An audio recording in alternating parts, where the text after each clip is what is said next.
Bismillahirrahmanirrahim. Assalamualaikum warahmatullahi wabarakatuh.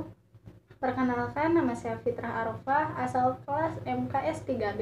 Sebelumnya, saya akan membahas sejarah Bank Indonesia. Pemerintah Indonesia pada Desember 1951 memiliki kebijakan untuk menasionalkan The Javers Bank. Ditandai dengan Undang-Undang Nomor 24 Tahun 1951 tentang nasionalisasi The Javers Bank NV. Tidak cukup sampai di situ, pada tanggal 1 Juli 1953, pemerintah mendirikan Bank Indonesia dan menunjuknya sebagai Bank Sentral Indonesia. Selanjutnya, saya akan membahas 3 pokok tugas utama Bank Indonesia. Yang pertama, menetapkan dan melaksanakan kebijakan moneter. Yang kedua, mengatur dan menjaga kelancaran sistem pembayaran. Serta yang ketiga, mengatur dan mengawasi perbankan. OJK adalah sebuah lembaga negara yang memiliki fungsi dan tugas dalam penyelenggaraan sistem pengaturan dan pengawasan terhadap industri jasa keuangan secara terintegrasi. Tujuan utama OJK yaitu mengatur berbagai jasa keuangan. Dengan adanya lembaga ini, maka diharapkan seluruh sektor jasa keuangan yang ada bisa diselenggarakan secara teratur dan baik. Selain itu, diharapkan juga agar seluruh sektor jasa keuangan di Indonesia bisa berjalan secara transparan, adil, dan akuntabel. Mewujudkan sistem keuangan agar tumbuh secara berkelanjutan. Pada dasarnya, sektor jasa keuangan juga berhubungan dengan sistem keuangan pada suatu daerah. Untuk itu, harapan dibentuknya otoritas jasa keuangan adalah agar mampu merealisasikan sistem keuangan yang tumbuh secara lebih berkelanjutan. Selain itu, diharapkan juga agar sistem keuangan bisa tumbuh secara stabil, sehingga tidak akan merugikan ataupun menyusahkan masyarakat. Melindungi konsumen dan masyarakat. Tujuan akhir dari dibentuknya lembaga OJK adalah agar mampu melindungi seluruh kepentingan konsumen dan seluruh lapisan masyarakat. Fungsi OJK menyelenggarakan sistem pengaturan dan pengawasan. Yang kedua, mengambil keputusan dalam hal perkembangan dan kemajuan keuangan. Yang ketiga, melindungi konsumen.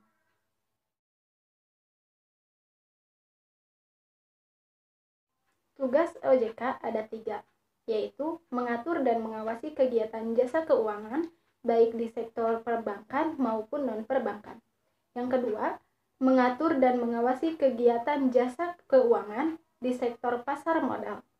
Yang ketiga, mengatur dan mengawasi aktivitas jasa keuangan di sektor asuransi, dana pensiun, lembaga pembiayaan, dan lembaga keuangan lainnya.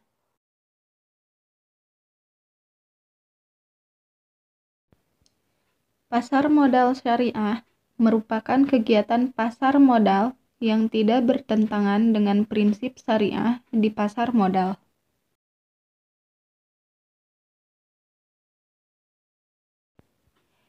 Saham merupakan surat berharga bukti penyertaan modal kepada perusahaan, dan dengan bukti penyertaan tersebut, pemegang saham berhak mendapatkan bagian hasil dari usaha perusahaan tersebut dengan tidak melanggar prinsip syariah.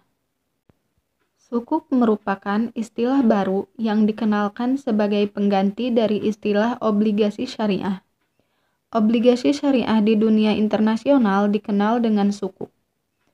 Obligasi syariah atau sukuk merupakan surat berharga berupa penyertaan modal yang diterbitkan oleh penerbit sukuk dan dilakukan sesuai prinsip syariah. Yang ketiga, reksadana syariah. Reksadana syariah merupakan ruang untuk menghimpun dana dari pemodal yang dikelola dan diinvestasikan oleh manajer investasi. Dana tersebut kemudian diberikan ke berbagai instrumen yang sesuai prinsip syariah. Reksadana syariah dikenal pertama kali di Indonesia pada tahun 1997, ditandai dengan penerbitan reksadana syariah Dana Reksa Saham pada bulan Juli 1997.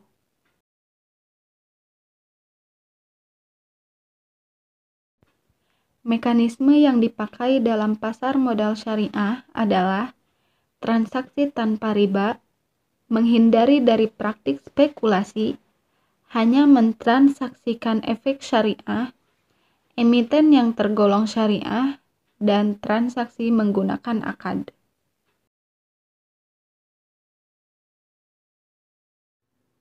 Asuransi syariah itu dibentuk atas dasar tolong-menolong atau yang sering disebut akad tabaru. Contohnya, ketika kita memberikan uang sebesar 50.000 dan kita membayar setiap bulannya 50.000, ketika di tengah jalan atau di tengah proses pembayaran terjadi musibah atau anggota keluarga yang sedang sakit, maka uang yang terkumpul itu akan diberikan. Hal ini jika asuransi yang mengedepankan akad tabaru. Kemudian, jika kita sendiri yang mengalami musibah atau terjadi kecelakaan atau bahkan membutuhkan biaya untuk pendidikan, kita mempunyai hak untuk mengajukan ke perusahaan asuransi syariah tersebut bahwa kita sedang membutuhkan dana tersebut. Kemudian, dana tersebut bisa diambil, dan asuransi syariah itu jika di tengah jalan atau proses belum sempat pada akhir pembayarannya, dana syariah tersebut boleh kita ambil. Sekian pemaparan dari saya. Terima kasih. Wassalamualaikum warahmatullahi wabarakatuh.